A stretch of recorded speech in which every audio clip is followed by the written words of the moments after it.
just spent a romantic weekend with my long-distance boyfriend at a downtown hotel for our 3-year anniversary. We checked out. I went back to my apartment, took a hot shower, put on pajamas, and got ready to zone out with some music. That's when I realized one of my AirPods was missing. I tore up the couch cushions, checked my purse, checked under the bed, nothing. Fine. I opened Find My on my phone. The little dot popped up clear as day. Crystal Hotel, room 704. Excuse me? I grabbed my phone and called the front desk. Hi, this is Emily Walker. I stayed in 704 earlier. I think I left one of my AirPods there. Could you check the room for me? The woman on the line sounded off. Ma'am, 704 hasn't checked out yet. If you want, you could just come up yourself. My brain went dead silent, then exploded all at once. Jason told me he'd rushed to the airport. Room still occupied. Every cell in my body screamed the same sentence. That asshole sent me home so he could fuck someone else. I didn't even think. I dialed 911. Hi, I want to report suspicious activity. There's a man in room 704 at the Crystal Hotel downtown. I'm pretty sure there's prostitution going on in that room right now. If Jason Miller wanted to be disgusting, okay. I was absolutely willing to make it complicated. Jason and I have been doing long distance for 3 years. He works in another city for some big corporate firm. Every few weeks he flies in for the weekend. Like most long distance couples, our dates are hotel rooms, Uber Eats, and pretending 48 hours is enough to act like a real couple again. But this time was different. He barely touched me. We had sex once, quick and half-assed, then he spent the rest of the time scrolling on his phone. I thought, okay, maybe the flight drained him. I actually felt bad for him. I even stroked his ego, literally. By the afternoon he suddenly got a call. Babe, the project at work's blowing up, he said, pacing around the room. They need me back ASAP. I gotta fly out tonight. He booked a ticket right there on his phone, then wrapped an arm around me and put on his best guilty face. I'm really sorry, Em. This project decides my bonus and whether I get promoted to run the new branch here in town. It's for our future, you know? I'll come back around Thanksgiving and make it up to you, okay? He looked so stressed and frustrated I actually felt guilty for being disappointed. If he really got that branch manager job here, the long distance hell would finally be over. No more airport goodbyes, no more crying in Ubers home alone. I didn't realize until tonight that cheating men should honestly win Oscars. I sighed and hugged him. It's okay, work's important. I'll drive you to the airport. He immediately waved his hands like I'd suggested a crime. No,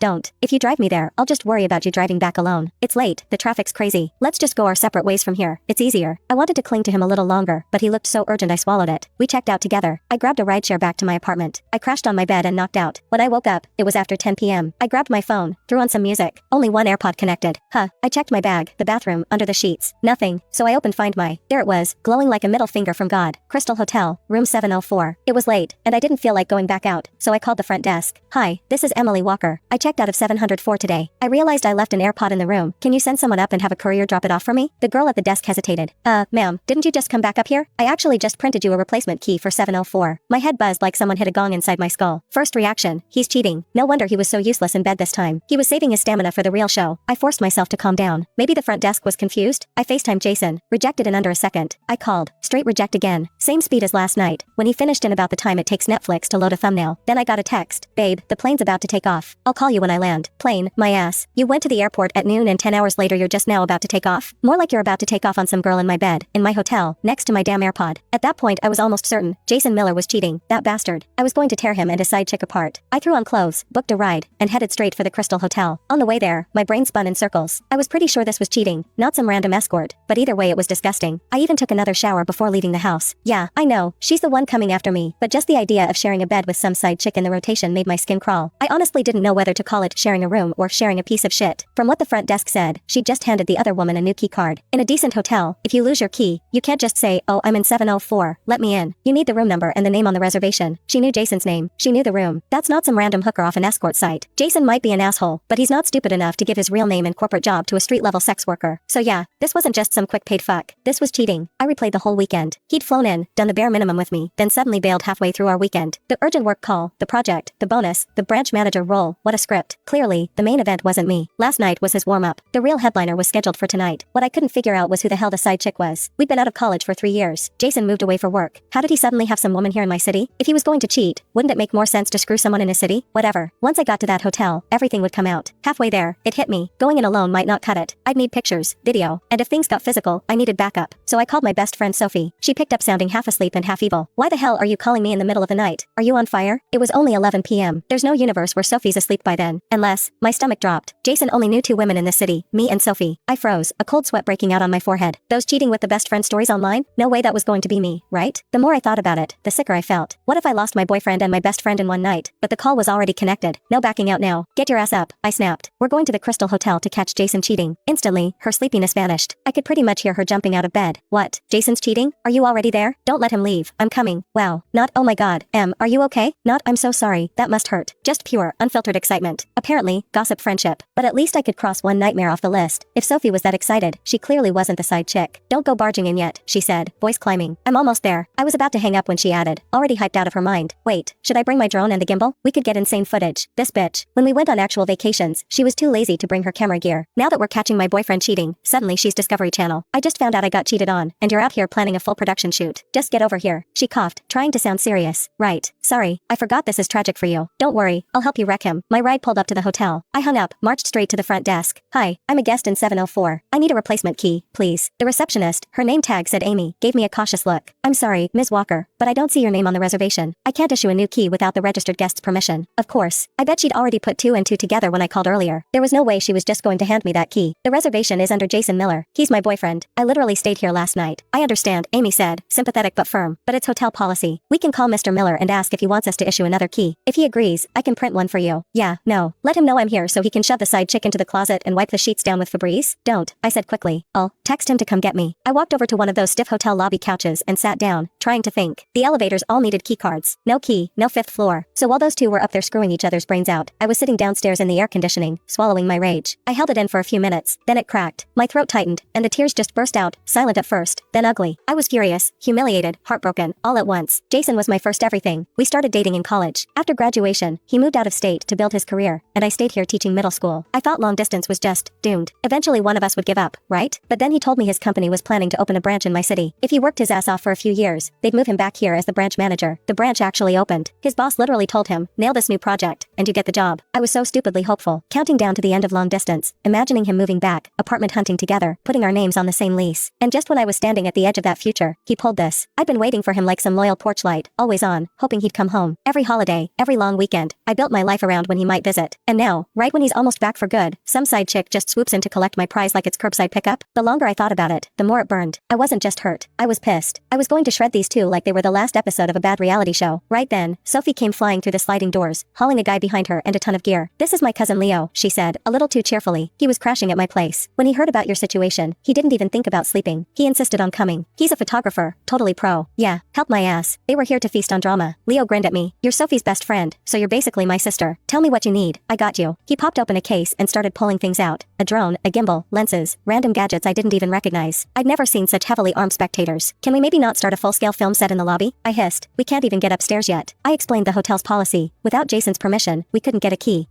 No elevator to the 5th floor. Our only hope was to tail someone heading up there. I'd been watching the lobby the whole time. It was almost midnight. Not many people were coming or going. On top of that, Amy at the front desk kept glancing our way, whispering to the security guards. She wasn't about to let me casually sneak up to 704. And honestly, I got it. First a woman checks in with a guy. Next day he goes to the airport. And later another woman shows up, gets a new key to the same room. Now a third woman rolls in, visibly pissed, demanding a key too. What else could this be besides a cheating scandal waiting to explode? Jason might have stamina, but not that much. If shit went down, the hotel didn't want to be responsible. So their strategy was obvious. Keep me stuck in the lobby. Leo snapped his fingers.